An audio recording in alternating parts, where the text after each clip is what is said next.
kweli hapa. Bana, mambo vipi? Mfuatiliaji wetu wa MWK TV, mtoto wa mama Isaac Nate Spirit Jealous. Bana, katika mambo yote ambayo ninayotaka kuzungumza, nikaona kwamba siwezi nikakaa nayo bila kushare nawe mdau wetu.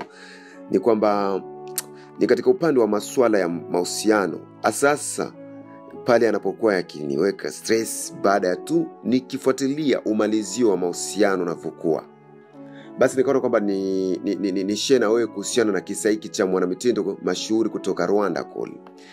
Bana, ni hatari. Umalizio wa mahusiano inakuwa ni vitu vingine ambavyo ni tofauti sana.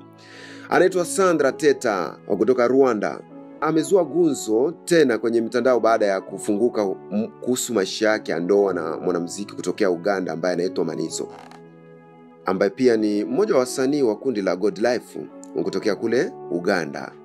Alizungumza na chombo cha habari Sandra akisema kwamba aliweka wazi kuhusiana na hayo mambo ya mahusiano yao, kwamba kuwa mke wa Manizo ni si jambo rahisi, na alisema kwamba si kitanda cha maua ya waridi, tumetoka katika maisha tofauti kabisa. Kauli hii ameitoa ni siku chache tu baada ya kuripotiwa kuwepo kwa ugomvi mkubwa wa familia ya kati ya wawili.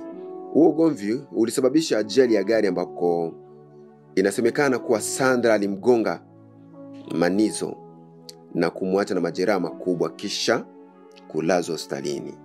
Sandra aliendelea kusema kwamba kuwa tofauti za kiutamaduni na maisha waliotoka imekuwa kikwazo kikubwa kwenye mahusiano yao, lakini bado anaendelea kuwa na matumaini katika mambo ambayo yanapita kati yao.